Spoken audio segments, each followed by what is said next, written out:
Mi madre le prometió a mi hermana mayor: cuando tu hermana menor termine de pagar la hipoteca, la echamos y la casa será tuya. Lo que no sabían es que su fracasada hermana menor ya era la dueña de todo. Mi nombre es Coral, tengo 28 años, y el día que mi vida, tal como la conocía, se hizo cenizas para poder renacer, comenzó en la aparente normalidad de mi cubículo de oficina. La pantalla de mi monitor brillaba con líneas de código, un lenguaje lógico y predecible que era mi refugio. Estaba inmersa en la depuración de un algoritmo complejo que había estado causando problemas durante días. Un silencio concentrado envolvía a mi equipo, roto solo por el tecleo rítmico y el murmullo ocasional de una consulta. Finalmente, encontré el error, una variable mal declarada, una pequeña imperfección que creaba un caos sistémico. Con unas pocas correcciones, el programa corrió a la perfección. Mi jefe, un hombre de pocas pero precisas palabras, pasó por mi escritorio y vio los resultados. Excelente trabajo, Vargas. Nadie más pudo encontrarlo. Un pequeño calor de orgullo profesional me recorrió. Aquí, en este edificio de cristal y acero, yo era Coral Vargas, ingeniera de datos senior. Era competente, respetada, una solucionadora de problemas. Pero esa persona se desvanecía gradualmente durante mi trayecto de 45 minutos a casa. Con cada kilómetro que me alejaba del distrito financiero, sentía como la armadura de mi identidad profesional se agrietaba, reemplazada por el viejo y desgastado uniforme de Coral, la hija responsable. Al llegar, encontré a mi padre, Isidoro, en el jardín trasero. Desde su accidente, ese pequeño pedazo de tierra se había convertido en su mundo. Estaba de rodillas, podando sus rosales con una devoción silenciosa y melancólica. «Quedan muy bonitas esas rosas, papá», le dije, mi voz sonando extrañamente formal en el silencio de la tarde. Él levantó la vista por un segundo, sus ojos nublados por una tristeza permanente. «Gracias, hija». Y eso fue todo. Volvió a sus flores, a su refugio. Intenté preguntarle sobre su cita con el fisioterapeuta, pero solo obtuve monosílabos. Nuestra comunicación era un campo de minas de temas evitados. Subí a mi habitación para cambiarme y luego bajé para ayudar con los preparativos de la fiesta de cumpleaños de mi madre. La casa olía a mole y a cera para pisos, el aroma de mi infancia, ahora teñido de obligación. Mientras estaba de pie sobre una silla inestable en el segundo piso, colgando una guirnalda de flores de papel, me permití un momento de reflexión. Estaba decorando una prisión que yo misma pagaba. Una prisión de paredes color pastel y sonrisas falsas. Estaba en piloto automático, mis manos moviendo los adornos, cuando escuché sus voces subiendo desde la cocina. Eran susurros, afilados y venenosos.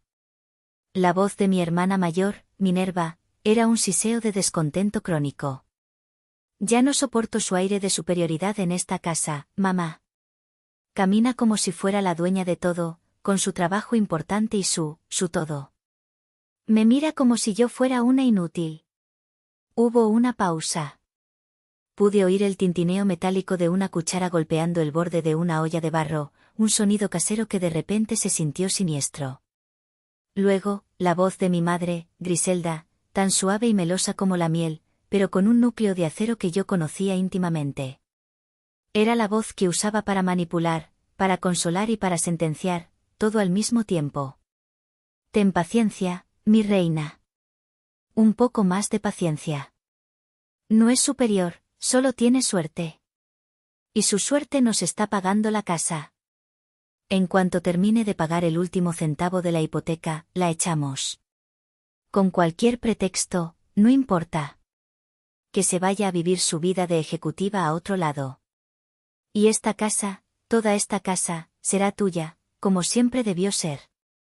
Te lo prometo». El mundo se detuvo. El aire se solidificó en mis pulmones. La guirnalda de papel se deslizó de mis dedos entumecidos y cayó al suelo, aterrizando sin el menor sonido, como un pájaro muerto. Sentí una oleada de vértigo, un zumbido en los oídos, y tuve que apoyarme en la pared para no caerme. Las palabras rebotaban en mi cráneo, frías, pesadas, letales. No hubo sorpresa, no realmente. Hubo una confirmación brutal. La pieza final de un rompecabezas oscuro que había estado armando durante años. No sentí ganas de llorar. No sentí la explosión de rabia que debería haber sentido. En cambio, una calma aterradora se apoderó de mí. Y en mis labios, se dibujó una sonrisa que no sentía mía, una mueca amarga y decidida. Me di la vuelta, recogí la guirnalda y, con una precisión metódica, cerré la puerta de la habitación para que no vieran que la mujer que había subido las escaleras ya no era la misma que ahora se encontraba allí. El plan de ellos estaba expuesto. El mío acababa de nacer. La mente humana tiene una capacidad asombrosa para archivar el dolor. No como un revoltijo caótico de malos recuerdos, sino como una exposición meticulosamente curada en el museo más solitario del mundo. Durante los últimos 6 años, yo había sido la única visitante de mi galería personal de la injusticia. Esa noche, después de escuchar la sentencia en la cocina, recorrí sus pasillos una vez más, no con tristeza, sino con la fría objetividad de un perito que evalúa los daños. La pieza inaugural de la exposición, la que cortó el listón de mi desengaño, era el marco vacío del día de mi graduación. A los 22 años, me gradué con los más altos honores de mi carrera en ingeniería de datos. En la ceremonia, mientras sostenía mi diploma, busqué sus rostros entre la multitud. Los encontré tarde, llegando justo para el final. Más tarde, en la cena familiar que yo misma pagué en un buen restaurante, el brindis de mi padre fue breve y tibio. Por Coral, que terminó la escuela. Mi madre añadió rápidamente, forzando una sonrisa, estamos muy orgullosos, claro. Pero Minerva también encontrará su camino. Ella tiene un talento diferente, un talento más especial, que no se mide con diplomas. En el día de mi mayor logro, el foco ya se había desviado hacia la promesa incumplida de mi hermana. Añadí una nueva pieza a esa sala, una que había intentado olvidar. Recordé una conversación con Minerva unas semanas después. Ella había abandonado la universidad 2 años antes. La verdad, Coral, me dijo con aire de superioridad, me alegro de no haber seguido el camino aburrido. La vida real, el arte, no se aprende en un salón de clases. Sus palabras, que en su momento me parecieron solo inmaduras, ahora las veía como lo que eran, un intento desesperado por devaluar mi logro para sentirse mejor con su propia falta de perseverancia. La segunda sala del museo estaba dedicada a las finanzas. La pieza central era un folleto satinado de un curso de certificación online. Yo tenía 24 años, y esa certificación en Machine Learning me habría garantizado un ascenso. Costaba 10.000 pesos. La respuesta de mi madre fue un suspiro teatral y un discurso sobre la precariedad de su situación. Me sentí egoísta. Una semana después, Minerva anunció su necesidad de un retiro espiritual de 20.000 pesos para desbloquear su creatividad. El dinero apareció como por arte de magia. Lo de tu hermana es por su salud mental, Coral, sentenció mi madre. Lo tuyo es solo trabajo. A su lado, añadí el recuerdo de mis amigas celebrando mi primer ascenso con una cena a la que no pude ir porque no tenía presupuesto para extras ese mes. La tercera sala exhibía un Nissan March de color blanco. Minerva, a sus 28, decidió que su alma de artista no podía estar confinada al transporte público. Mis padres organizaron una intervención. Es una inversión en su futuro, dijo mi padre, evitando mi mirada. Pagué la mitad del enganche y las mensualidades durante un año. El coche se convirtió en el símbolo del estatus de Minerva. El recuerdo más vívido era el de una noche de tormenta. Mi viejo Suru se averió en medio de una avenida inundada. La lluvia era torrencial. Llamé a Minerva, mi voz temblando por el frío. Por favor, ¿puedes venir por mí? Hubo una pausa. Imposible, hermanita, respondió, y pude oír la música de una fiesta de fondo. El coche está en el taller. Le están haciendo un servicio. Mentía. Mientras esperaba una grúa, empapada y miserable, vi su coche estacionado frente a la casa de una de sus amigas a solo 3 cuadras de donde yo estaba. La última sala, la más reciente, estaba dedicada a las relaciones. Hacía un año, Minerva había terminado un noviazgo tumultuoso.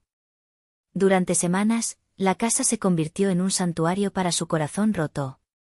Yo tuve que consolarla, escuchar sus lamentos y, finalmente, ceder a la presión de mis padres para pagarle un viaje de sanación a la playa con sus amigas. Pobrecita, necesita distraerse, decía mi madre.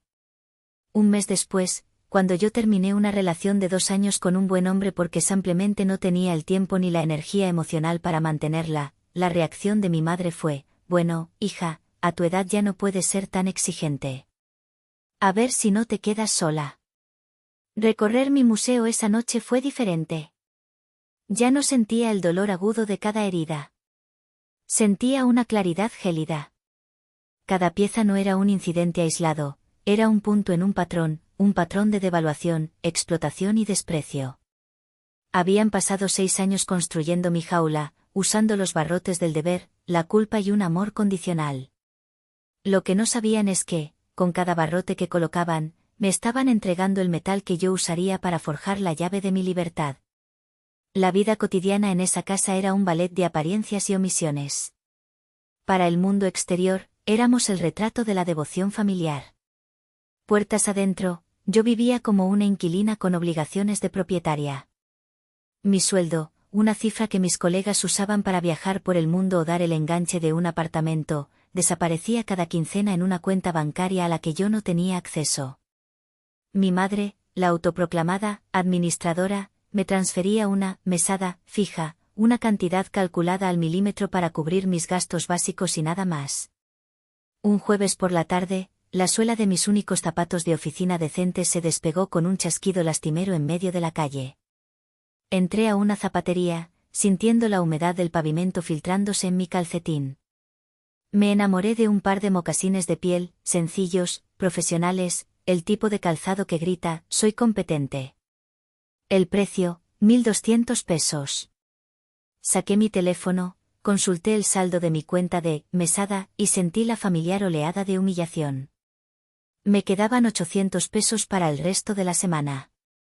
Devolví los zapatos a su estante con una sensación de derrota y salí de la tienda, caminando con cuidado para no tropezar con mi propia suela.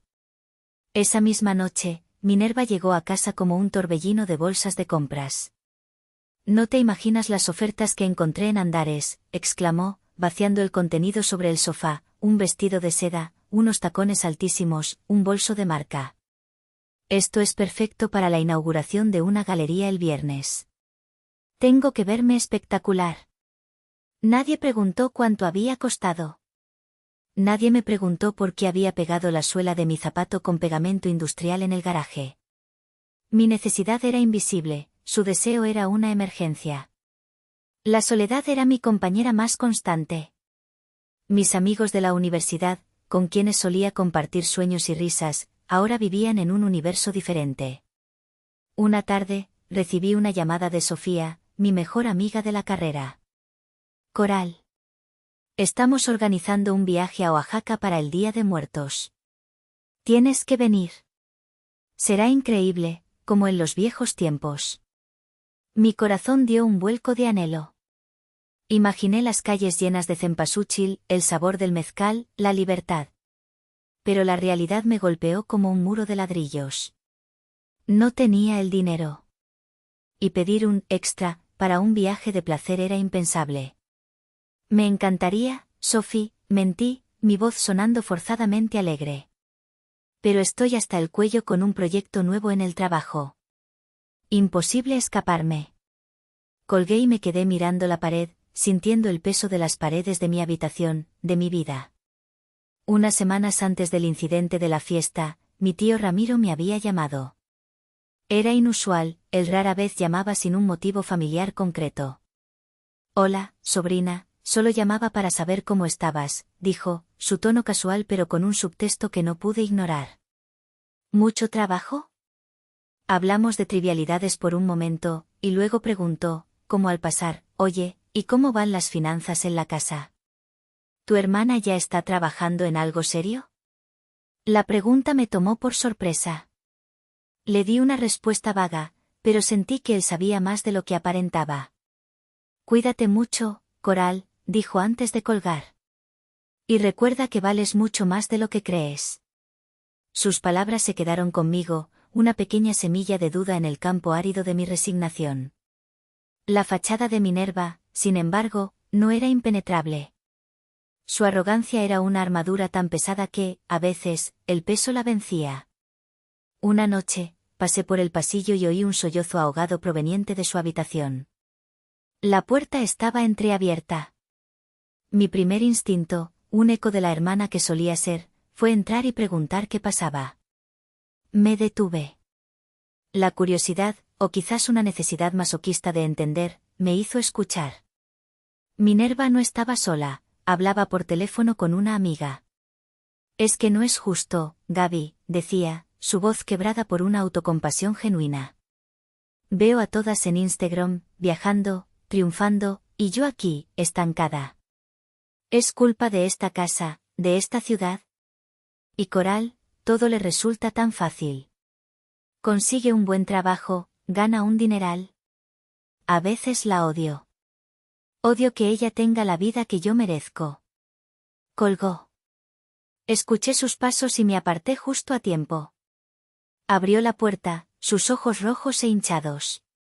Al verme, su expresión cambió instantáneamente.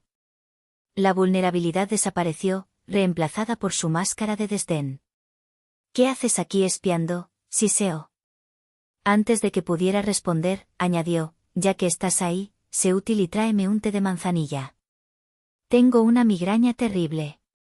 Me quedé allí de pie mientras ella volvía a su habitación y cerraba la puerta. En ese instante, cualquier atisbo de compasión que pude haber sentido se convirtió en cenizas. Su dolor no la hacía humana, la hacía cruel. Era un pozo sin fondo, y yo había estado intentando llenarlo con mi propia vida. Esa noche, el susurro que había oído en la cocina adquirió su verdadero y aterrador significado. No era solo un plan. Era su filosofía de vida. La confrontación final no llegó con la fuerza de un huracán, sino con la quietud calculada que precede a la tormenta. Fue un martes por la noche. La atmósfera en la mesa era más densa que de costumbre. Mi padre comía con la mirada fija en su plato, mi madre lanzaba miradas de reproche a nadie en particular, y Minerva apenas probaba su comida, vibrando con una energía nerviosa. Yo sabía que algo se estaba gestando. De repente, Minerva dejó caer su tenedor. El sonido metálico resonó en el silencio. Lo tengo, anunció, su voz temblando de una emoción manufacturada. He encontrado mi camino. Mi verdadera vocación. Sacó de su bolso una carpeta y la abrió sobre la mesa. Conectó su teléfono a la televisión de la sala y en la pantalla apareció una presentación de PowerPoint mal diseñada. El título, en una fuente cursiva casi ilegible, decía, Minerva Dames, joyería con alma. Lo que siguió fue un monólogo de 10 minutos. Minerva nos guió a través de diapositivas llenas de fotos de archivo de mujeres sonrientes y joyas de otras marcas sacadas de Pinterest. Habló de sinergias creativas, de marketing de guerrilla, de su brand philosophy. Era un espectáculo fascinante en su total desconexión con la realidad. Mi madre la miraba como si estuviera presenciando un milagro. Mi padre asentía con una expresión vacía. Al final de su discurso, clavó sus ojos en mí. Su tono cambió de soñador a práctico. Obviamente, para un proyecto de esta magnitud, se necesita capital inicial. Para los materiales, las herramientas de orfebrería, el diseño del empaque, la página web y una campaña fuerte en redes sociales, he calculado un presupuesto. Hizo una pausa para crear suspenso. 150.000 pesos. El silencio que siguió fue absoluto. La cifra colgaba en el aire, obscena y absurda. Mi madre fue la primera en reaccionar. Aplaudió suavemente. Hija, qué maravilla. Siempre supe que tenías un talento especial. Coral, ¿no te parece una idea brillante? Es tu hermana. Como ingeniera, tú entiendes de números. Es una inversión segura. Es tu deber apoyarla. La trampa estaba perfectamente tendida.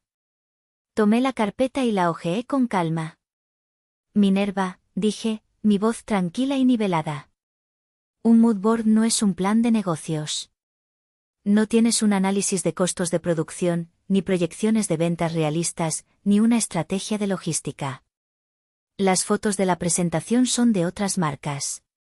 Esto no es una inversión. Es un capricho muy caro. Cerré la carpeta y la deslicé suavemente por la mesa hacia ella. Y mi respuesta es no. La explosión fue inmediata. El rostro de Minerva se contrajo en una máscara de furia. Lo sabía, gritó, golpeando la mesa. No soportas que yo pueda tener éxito. Te da miedo que yo sea más brillante que tú. Tú con tu sueldo de ingeniera no entiendes lo que es luchar por un sueño. Coral, por el amor de Dios, intervino mi madre, poniéndose de pie. Tu hermana te está pidiendo ayuda. ¿No tienes corazón? Yo tuve que renunciar a mi propia carrera para criarlas a ustedes, y lo menos que puedes hacer es ayudar a tu hermana a no cometer los mismos errores que yo. Era su carta de triunfo, el chantaje emocional perfectamente afilado. Mi padre levantó una mano temblosa. Ya basta, por favor, murmuró, pero su voz fue ahogada por la furia de las dos mujeres. Tú no te metas, Isidoro, espetó mi madre, y él se encogió en su silla, derrotado. Fue el golpe final de Minerva el que selló su destino. Se inclinó sobre la mesa, su rostro a centímetros del mío, y siseó con un veneno que me heló la sangre, te niegas porque eres una egoísta. Disfrutas verme aquí, atrapada, para poder sentirte la gran salvadora. Te regodeas en tu éxito mientras yo me pudro. Maldita seas.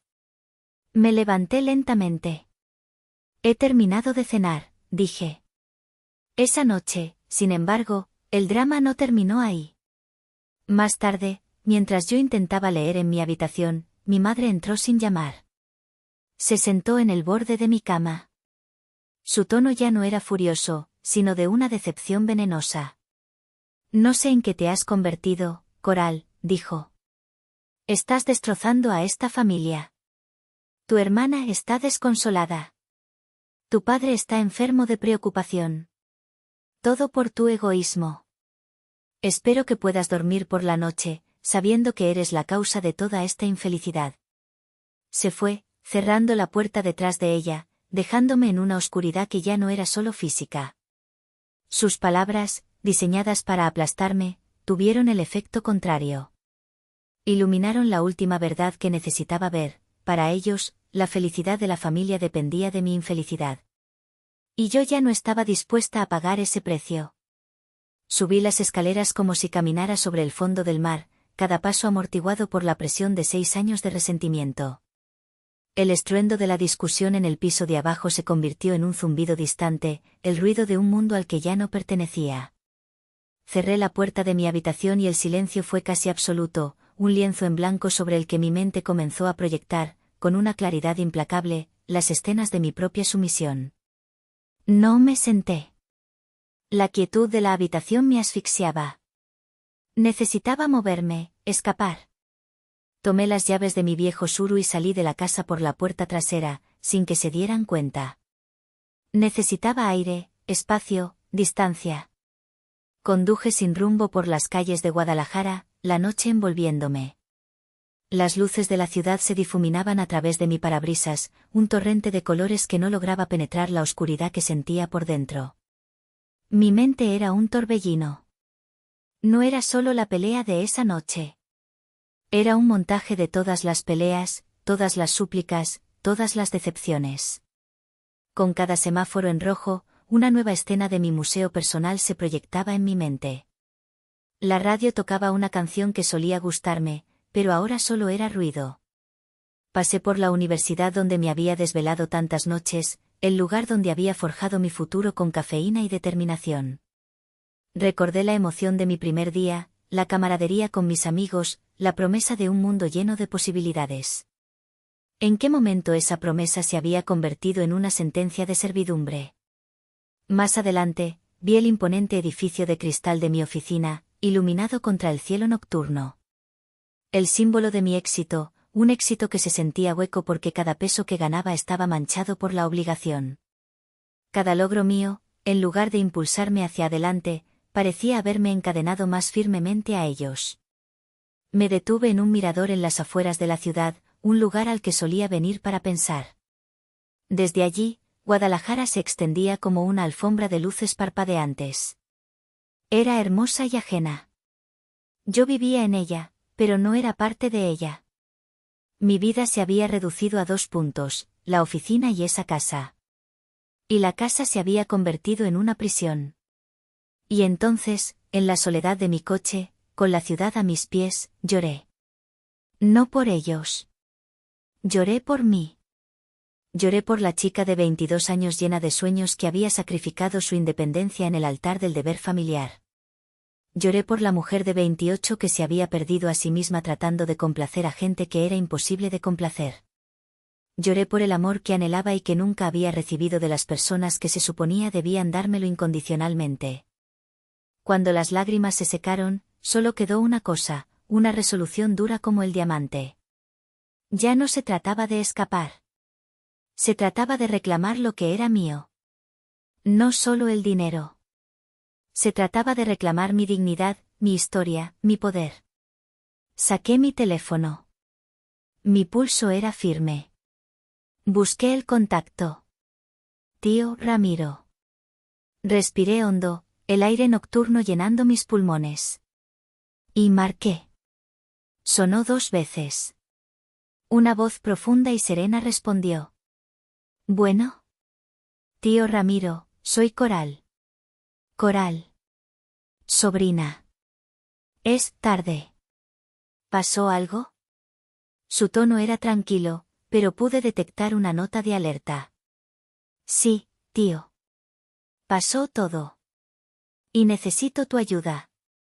Necesito un abogado. Hubo una pausa en la línea. Tu abuela, dijo él de repente, su voz teñida de una vieja melancolía, siempre tuvo una manera de favorecer a tu madre por encima de mí. Conozco el patrón, Coral. Conozco el juego. Dime qué pasó. Le conté todo. El dinero, las mentiras, el negocio fantasma y, finalmente, el susurro en la cocina. No me interrumpió. Solo escuchó.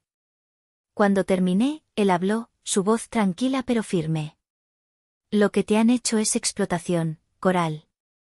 Simple y llanamente. Y tienes opciones. Hay un concepto legal llamado subrogación.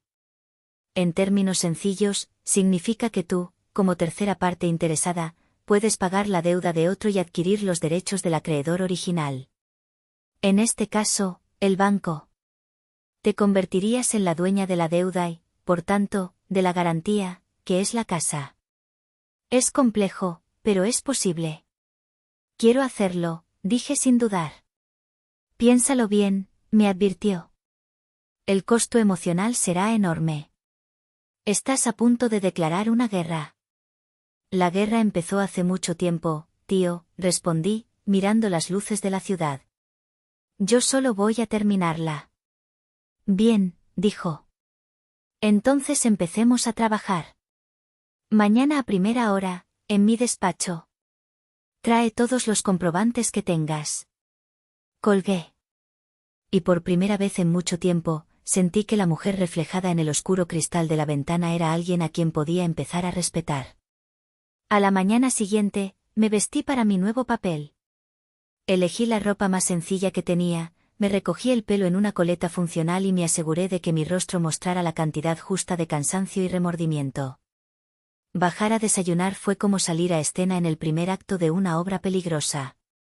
Como esperaba, me recibieron con un muro de silencio. Minerva revolvía su café con una lentitud deliberada, sin mirarme. Mi madre movía platos en el fregadero con una agresividad pasiva. Mi padre leía el periódico con una concentración que era a todas luces falsa. Respiré hondo y comencé mi actuación.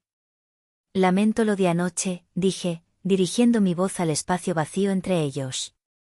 Estaba muy estresada por un proyecto del trabajo. No debí hablarles así. Vi cómo Minerva intercambiaba una mirada triunfante con mi madre por encima de su taza. La carnada había sido aceptada. Sabemos que no es fácil para ti, hija, dijo mi madre, secándose las manos y girándose hacia mí, su rostro ahora un lienzo de perdón magnánimo. Pero tienes que entender que tu hermana también está bajo mucha presión. Su espíritu creativo necesita apoyo, no críticas. Lo sé, respondí, bajando la mirada. Y quiero ayudar. Lo que dije, sobre que era un capricho, estuvo mal. Creo en ti, Minerva. Me acerqué a mi bolso, saqué mi cartera y extraje 5.000 pesos. Los puse sobre la mesa, junto a su plato. No es mucho, pero es para que empieces. Para que compres tus materiales, para que veas que hablo en serio. Iremos viendo lo demás poco a poco, en cuanto cierre mi proyecto. Los ojos de Minerva se fijaron en el dinero con un brillo de pura codicia. Por un momento, vi la duda en su rostro, la sospecha. Pero el deseo de tener razón, y de tener dinero, era más fuerte. Tomó los billetes con un gesto rápido. Bueno, dijo, con una sonrisa condescendiente que no lograba ocultar su alivio. Sabía que entrarías en razón. A fin de cuentas, la sangre llama. La familia siempre es lo primero, sentenció mi madre, dándome una palmadita en el brazo. El contacto físico me provocó una oleada de repulsión que tuve que reprimir. Habían mordido el anzuelo. La paz, una paz falsa y frágil, había sido comprada. Y esa paz era la tapadera que necesitaba. Las siguientes semanas fueron el ejercicio de doble vida más agotador de mi existencia. Mi día a día se convirtió en un montaje de escenas contrastantes. Por la mañana, en el desayuno, soportaba los monólogos de Minerva sobre la paleta de colores de su inexistente marca. Esa misma tarde, vi en su estado de cuenta, que yo pagaba, que se había gastado los 5.000 pesos no en materiales, sino en un bolso nuevo para proyectar una imagen de éxito. Lejos de desanimarme, su predictibilidad reforzó mi resolución. A mediodía, en mi hora de comida, me encerraba en mi coche para tener una llamada tensa con un ejecutivo de la división de créditos del banco, discutiendo cláusulas y tasas de interés en un lenguaje técnico que me dejaba exhausta. Por la tarde, en la oficina, me sumergía en mis proyectos, encontrando un extraño consuelo en la lógica limpia del código y los datos. Y por la noche, después de cenar y pretender que todo estaba bien, me encerraba en mi habitación para revisar por correo electrónico los documentos que me enviaba mi tío Ramiro, con el brillo de la pantalla del portátil iluminando mi rostro en la oscuridad. Hubo un momento de pánico puro. Una tarde, llegó por correo una carta del banco. Era una notificación preliminar sobre el proceso de subrogación. Mi madre la tomó del buzón. Qué raro, correo del banco para ti, dijo, examinando el sobre. Sentí que el corazón se me paraba. Mamá, no la abras, exclamé, tratando de sonar casual. Debe ser sobre una inversión confidencial de la empresa, son muy estrictos con la privacidad. Me acerqué y tomé la carta de sus manos con una sonrisa forzada. Ella me miró con una sombra de sospecha, pero la dejó pasar. Esa noche, apenas pude dormir. Finalmente, una tarde de jueves, solo 2 días antes de la gran fiesta de cumpleaños de mi madre, mi teléfono vibró. Era un mensaje de mi tío Ramiro. No contenía palabras, solo un archivo adjunto. Lo abrí con manos temblorosas. Era un documento escaneado. Una escritura pública. Y en la línea que designaba al propietario, mi nombre, Coral, estaba escrito con una caligrafía elegante e inconfundible. Cerré la laptop. Recosté mi cabeza en la silla de mi oficina y cerré los ojos. No hubo euforia. Solo una profunda, inmensa y sobrecogedora sensación de calma. El poder había cambiado de manos. La partida había llegado a su fin. Solo faltaba anunciar el jaque mate. El sábado por la noche, la casa se vistió de gala para ocultar sus verdades. Guirnaldas doradas y blancas colgaban del techo. Una playlist de boleros suaves flotaba en el ambiente. La sala estaba llena de tíos, primos y viejos amigos de la familia, todos sosteniendo vasos de vino y platos con bocadillos, creando ese murmullo feliz y superficial característico de las reuniones familiares. Mi madre, Griselda, era el sol alrededor del cual giraban todos los planetas. Ataviada en un vestido de seda azul que yo sabía perfectamente que había costado el equivalente a 2 de mis mesadas, recibía abrazos, regalos y cumplidos con una gracia ensayada. Mi padre, Isidoro, se mantenía en un segundo plano, sonriendo débilmente y asintiendo, un satélite en la órbita de su esposa. Pero la verdadera estrella de la noche, la supernova que exigía toda la atención, era Minerva. Llevaba un vestido rojo, dramático y costoso, y se movía entre los grupos de invitados como una celebridad en su propia alfombra roja. Su voz resonaba por encima de las demás, contando anécdotas exageradas, riendo de forma sonora. Vi cómo le mostraba a un grupo de primas unos bocetos en su teléfono. «Es mi nueva línea de joyería, Minerva Daines», anunciaba con falsa modestia. «Es un proyecto enorme, pero por suerte cuento con el apoyo total de mi familia». Mi hermanita Coral, que es un genio para las finanzas, vio el potencial de inmediato y se ha convertido en mi principal inversionista. Sin ella, nada de esto sería posible. Yo, mientras tanto, jugaba mi papel a la perfección. Me movía silenciosamente por la periferia, rellenando cuencos de guacamole, asegurándome de que todos tuvieran bebida, sonriendo cuando alguien se dirigía a mí. Llevaba un vestido negro, sencillo y elegante, uno que tenía desde hacía 5 años. Era un vestido de luto, aunque nadie más lo sabía. Mi tía Leocadia, la hermana mayor de mi madre y su principal secuaz, me interceptó junto a la mesa de postres. Me tomó del brazo, su agarre sorprendentemente fuerte. «Qué bueno que finalmente estás haciendo lo correcto, mija», me susurró, su aliento oliendo a vino tinto.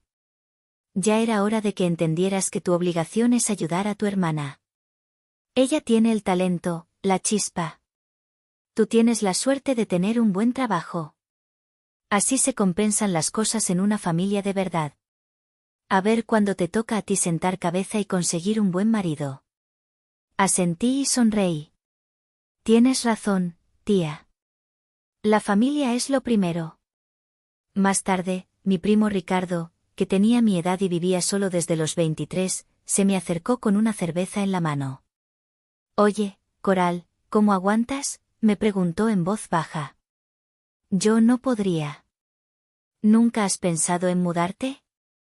Su pregunta, tan simple y lógica, me golpeó con fuerza. Era la pregunta que yo misma había dejado de hacerme.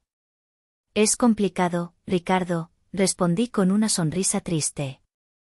«Pronto», añadí, «más para mí que para él». Justo antes de la ceremonia de los regalos, Minerva me acorraló en la cocina. Estaba eufórica, sus ojos brillaban. «¿Ves, hermanita?», me dijo, bajando la voz. «Cuando trabajamos juntas, todo sale bien. La gente está fascinada con mi proyecto. Después de que mi marca despegue, seremos socias. Podrías ser mi contadora, te vendría bien aprender de negocios de verdad». La ironía era tan espesa que casi podía saborearla. Asentí, forzando una sonrisa. «Claro, Minerva. Socias». Finalmente, llegó el momento culminante. Mi madre se sentó en un sillón, designado como su trono, y los regalos comenzaron a apilarse a sus pies. Abrió una pasmina, un set de cremas antiedad, un libro de cocina. Con cada regalo, emitía los sonidos adecuados de sorpresa y gratitud. Minerva le entregó un enorme ramo de lirios y un poema enmarcado que había escrito, un gesto que provocó una oleada de nabwugups entre los presentes. Cuando la pila de regalos disminuyó, todas las miradas se volvieron hacia mí. Un silencio expectante se instaló en la sala. «Falta el regalo de Coral», anunció Minerva en voz alta, su tono teñido de una superioridad burlona, como si estuviera segura de que mi regalo, fuera cual fuera, no podría competir con su poema. Me levanté lentamente de la silla donde había estado observando. No llevaba ninguna caja envuelta, ningún ramo de flores. En mi mano derecha, solo sostenía un sobre de papel manila, delgado y sin adornos. Avancé hacia el centro de la sala, cada paso resonando en el silencio. Sentí 50 pares de ojos siguiéndome, curiosos, expectantes. La obra de teatro estaba llegando a su último acto. Y yo era la única que sabía cómo terminaba. Me detuve frente al trono improvisado de mi madre. Su sonrisa, que había sido radiante durante toda la noche, ahora contenía una nota de incertidumbre mientras miraba el sobre sin adornos en mi mano. Quizás esperaba un cheque generoso, un certificado para un viaje. «Feliz cumpleaños, mamá», dije. Mi voz no era fuerte, pero resonó en la sala silenciosa con una claridad absoluta. «Este regalo es un poco diferente.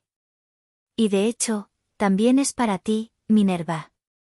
Mi hermana, que estaba de pie junto al hombro de mi madre como una dama de honor, levantó una ceja, una mezcla de confusión y arrogancia en su rostro. «Minerva», continué, girándome para enfrentarla directamente. «Siempre me has dicho que no entiendo de negocios, que me falta la visión de una verdadera artista. Tienes razón, quizás no entiendo de arte. Pero entiendo de números, de contratos y de activos. Así que esta noche, para celebrar el inminente lanzamiento de tu imperio, he decidido darte tu primera y más importante lección empresarial». Un murmullo nervioso recorrió la habitación. Los invitados se miraban unos a otros, sintiendo que la atmósfera festiva se estaba disolviendo, reemplazada por algo tenso y desconocido. Mi madre me miró, una advertencia silenciosa en sus ojos. La ignoré. «La lección de hoy», dije, abriendo la solapa del sobre con una lentitud deliberada, trata sobre un concepto fundamental, la importancia crítica de la titularidad. Saqué el primer documento. Lo desdoblé. Era una copia de la escritura original de la casa, la que llevaba los nombres de Griselda e Isidoro. «Este es el activo principal. Una casa comprada hace 30 años con el trabajo de papá. Un hogar». Luego, saqué un segundo papel. Era un estado de cuenta del banco, con una cifra enorme resaltada en amarillo. «Y esta es la deuda hipotecaria de 1,5 millones de pesos que casi nos quita ese activo. Una deuda que he estado pagando yo sola durante los últimos 6 años». El rostro de mi madre palideció visiblemente. El de Minerva se endureció. «Ve al grano, Coral. ¿Qué es este drama?» «Oh, esto no es drama», respondí, mi voz más fría que el hielo. «Esto es contabilidad. Durante los últimos 6 años, he dedicado 2,190 días de mi vida y una cantidad de dinero que ninguna de ustedes puede imaginar a proteger este activo». Hice una pausa, dejando que mis palabras flotaran en el aire.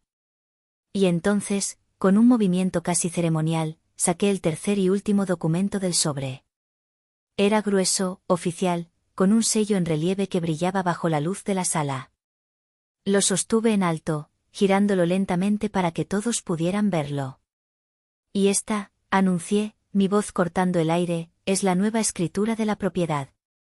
La lección de negocios de hoy, hermana, es simple: nunca, jamás, construyas los cimientos de tu imperio, por muy imaginario que sea, en un terreno que no te pertenece.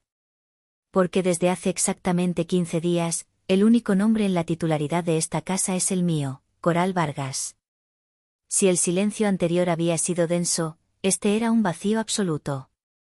El tiempo pareció detenerse. Vi la comprensión, seguida por el pánico, florecer en los ojos de mi madre. Vi la negación, la confusión y luego una rabia primordial desfigurar el rostro de Minerva. Los murmullos de los invitados se convirtieron en jadeos audibles. Vi la boca de mi tía Leocadia abierta en una O perfecta de estupefacción. «Y en cuanto a la generosa inversión de 150.000 pesos que solicitaste para tu negocio», concluí, mi voz implacable, «considérala el pago por adelantado del alquiler. Les doy a ti, a mamá y a papá, 30 días a partir de hoy para que desalojen mi propiedad». Me dirigí a mi padre, que me miraba con ojos vidriosos. «Papá, te quise, y una parte de mí siempre te querrá. Pero tu silencio te hizo cómplice de todo esto. Tu silencio me gritaba que yo no importaba». Me volví hacia mi madre. «Mamá, me enseñaste todo sobre el sacrificio, pero nunca me enseñaste nada sobre el amor propio. Esa lección la tuve que aprender sola». Fue en ese preciso instante, como si estuviera esperando su entrada en el guión, cuando la puerta principal se abrió. Mi tío Ramiro entró. Llevaba un traje oscuro y una expresión seria. Traía un maletín de piel en la mano. Se detuvo en el umbral, su mera presencia proyectando una sombra de autoridad legal sobre la escena. Y para cualquier duda legal que pueda surgir sobre la validez de estos documentos o los términos del desalojo, dije en voz alta, y justo en ese momento, mi tío avanzó. Buenas noches a todos, dijo, su voz de abogado, tranquila y resonante, llenando cada rincón de la habitación. Disculpen la interrupción de la fiesta. Mi nombre es Ramiro Vargas, y estoy aquí en calidad de representante legal de mi clienta, la señorita Coral Vargas, la única y legítima propietaria de este inmueble. Abrió su maletín sobre una mesa cercana y sacó una carpeta abultada. Aquí tengo toda la documentación de respaldo, debidamente notariada, por si alguien tiene alguna duda. Estamos a su disposición para asegurar que el proceso de transición se realice de manera ordenada y pacífica. Jaque mate. El rey estaba ahogado, la reina había caído, y el tablero de juego, finalmente, estaba limpio. La onda expansiva de mis palabras y la aparición de mi tío destrozaron la farsa de la fiesta en un instante. El silencio estupefacto fue reemplazado por un caos de jadeos, murmullos y el sonido de gente incómoda buscando sus abrigos, ansiosos por escapar de la implosión de una familia. Minerva fue la primera en encontrar su voz, y lo que salió fue un grito desgarrado, no de dolor, sino de pura furia. Mentirosa. Estás loca. Eso no puede ser verdad. Se abalanzó hacia mí, sus manos convertidas en garras, intentando arrebatarme los papeles como si destruyéndolos pudiera borrar la realidad. Mi tío Ramiro se interpuso con calma pero con firmeza, bloqueándole el paso.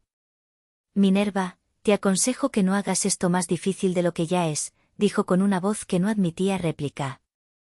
Mi madre, Griselda, se derrumbó de una manera completamente diferente. Se dejó caer de rodillas, el dramatismo de una reina destronada. Se aferró a mi pantalón, sus uñas clavándose en la tela, su rostro surcado por lágrimas de pánico. No puedes hacernos esto, Coral. Por favor, hija. Es tu familia. Somos tu familia. Vas a echar a tu propia hermana a la calle. ¿A dónde irá? ¿Qué va a ser de ella? Ella no es fuerte como tú, no sobreviviría. Cuando su súplica no funcionó, recurrió a las amenazas. Te arrepentirás de esto, gritó, su rostro transformado por la rabia. Te quedarás sola. Nadie quiere a una mujer tan fría y calculadora. Vas a morir sola. Mi padre, Isidoro, el eterno espectador silencioso, pareció encogerse sobre sí mismo. Se desplomó en el sofá, cubriéndose el rostro con las manos, un hombre roto que había abdicado de su papel de protector hacía mucho tiempo. Miré por última vez el rostro de mi hermana, contorsionado por el odio. Yo no te hice esto, Minerva, le dije, mi voz ya sin rastro de ira, solo un cansancio infinito. Tú lo construiste. Yo solo puse el punto final. No esperé una respuesta. No la necesitaba. Di media vuelta y, con mi tío siguiéndome de cerca, caminé hacia la puerta.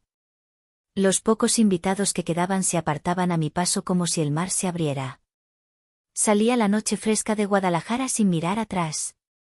El sonido de los gritos y sollozos de mi madre se fue apagando a mis espaldas hasta que solo quedó el sonido de mis propios pasos sobre el pavimento, firmes y seguros, llevándome hacia una vida que aún no conocía. Esa noche dormí en un hotel. Apagué mi teléfono, creando un santuario de silencio. A la mañana siguiente, me desperté con los primeros rayos de sol. Y por primera vez en 6 años, el aire que llenó mis pulmones se sintió limpio, se sentía ligero, se sentía mío. Las semanas siguientes fueron un borrón de trámites legales y llamadas de mi tío. Me contó que se habían mudado a un pequeño apartamento en una zona más barata de la ciudad. Me contó que Minerva, enfrentada a la dura realidad de tener que pagar un alquiler, finalmente estaba repartiendo currículums en tiendas departamentales. Un mes después, entré a la casa. Estaba vacía, silenciosa. Dejaron algunas cosas rotas a propósito, un último acto de despecho infantil. No me importó. Pasé las siguientes semanas limpiando, no solo la suciedad física, sino la energía opresiva que había impregnado las paredes. Pinté las paredes de un color verde salvia que mi madre siempre odió. Compré muebles nuevos, ligeros y modernos. Planté un jardín de lavanda y jazmín en el lugar donde mi padre cuidaba sus rosas. Anoche invité a mis amigos a cenar. Sofía, Ricardo, mis colegas del trabajo. Llenamos la casa de risas, de música, de conversaciones interesantes. En un momento, salí al porche a tomar aire. Sofía me siguió. ¿Estás bien?, me preguntó. La miré y, por primera vez, le conté toda la verdad. Ella me escuchó en silencio y, al final, solo me abrazó. No destruiste a tu familia, Coral, me dijo. Te salvaste a ti misma. A veces, en el silencio de la tarde, con una taza de café en las manos, pienso en ellos. No siento odio, ni siquiera siento rabia. Siento una especie de tristeza serena, el luto por una familia que amé en la teoría pero que nunca existió en la práctica. Lloro por la niña que fui, la que habría hecho cualquier cosa por una palabra de aprobación. Y luego sonrío, porque esa niña finalmente es libre. Me han llegado mensajes a través de primos lejanos diciendo que destruí a mi familia, que soy una hija cruel y sin corazón. Pero quizás, no destruí nada. Quizás, solo limpié los escombros de una estructura que estaba podrida desde los cimientos. Quizás, para construir tu propia casa, a veces tienes que demoler la prisión en la que creciste. ¿Ustedes creen que hice mal?